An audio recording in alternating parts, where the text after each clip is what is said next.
ఈ రోజు obstructive sleep apnoea గురించి మాట్లాడుకుందాం. అబ్స్ట్రక్టివ్ స్లీప్ యాప్నియా అంటే అదొక స్లీపింగ్ డిజార్డర్. ఇది very often missed diagnosis or undiagnosed, గుర్తింపబడని ప్రాబ్లం అనమాట. దాని సిమ్టమ్స్ ఏంటి, దాని ట్రీట్మెంట్ ఏంటి, దాన్ని ఎలా డయాగ్నోజ్ చేయాలో మాట్లాడుకుందాం. ఇప్పుడు సిమ్టమ్స్ వచ్చేసరికి నైట్ టైం ఎక్కువ గురకబెట్టడం, అండ్ కొంచెం టైం ఊపిరి ఆపేసేయడం, యాప్నియా అంటాం. నైట్ టైం ఊపిరి సరిగ్గా పీల్చకపోవడం. యూజువల్లీ మీ పార్ట్నర్ రికగ్నైజ్ చేస్తారనమాట. మధ్యలో ఏంటి ఊపిరి పీల్చట్లేదని లేపడానికి ట్రై చేస్తారు. అలాగా మార్నింగ్ టైం హెడేక్స్ రావడం, తర్వాత డే టైం స్లీపినెస్, అంటే డే టైం బాగా నిద్ర రావడం, కార్ డ్రైవ్ చేస్తున్నప్పుడు వెనకాల డ్రైవ్ చేస్తున్నప్పుడే నిద్రపోవడం. కొంతమందికి యాక్సిడెంట్స్ కూడా అవుతుంటాయి అలాగా. తర్వాత and also like falling a sleep during the day time, TV watch చేస్తా పడుకోవడం, అంటే ఎక్కువ పడుకోవడం.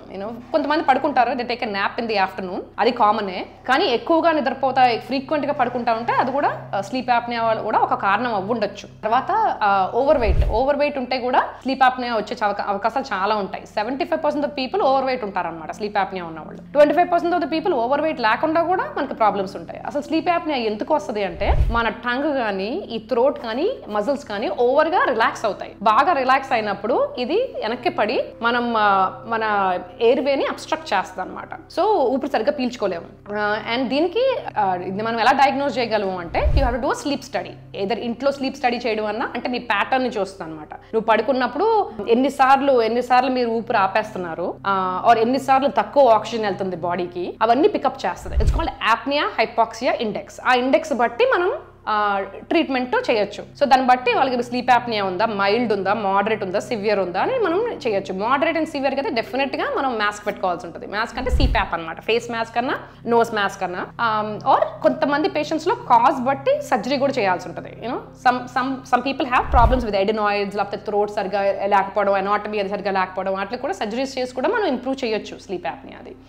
బట్ అందాక మీకు స్లీప్ యాప్నియా సిమ్టమ్స్ ఉన్నాయి అని అనిపిస్తే నీకు you have to reach out to your cardiologist or మీ పల్మనాలజిస్టులు కూడా ఈ మధ్యన బాగా చేస్తున్నారు. అవి పల్మనాలజిస్ట్ అంటే లంగ్ స్పెషలిస్ట్ రీచ్ అవ్వడం కానీ, మీ ప్రైమరీ కేర్ని రీచ్ అవ్వడం కానీ, you can reach out to them and they will order the sleep study. అది ఆర్డర్ చేసి మీకు స్లీప్ యాప్నియా ఉందా లేదా అని డయాగ్నోస్ చేస్తారు.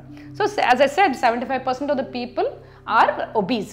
సో అందాక మీరు ఏం చేయొచ్చు అంటే, losing weight will definitely help. To have a BMI less than 25, మీ బాడీ మాస్ ఇండెక్స్ 25 కంటే తక్కువ ఉండేటట్టు చూసుకోండి. ఐడియల్ వెయిట్ అదొకటి. Or sleeping to the left side to the right సైడ్కి పడుకుంటే ఏమవుతుందంటే ఆ అబ్స్ట్రక్షన్ కొంచెం తగ్గిద్ది అనమాట. So these are the things you can do టెంపరీగా. మీరు డాక్టర్ని కలిసే ముందు ఇవన్నీ చేసుకోవచ్చు మీరు.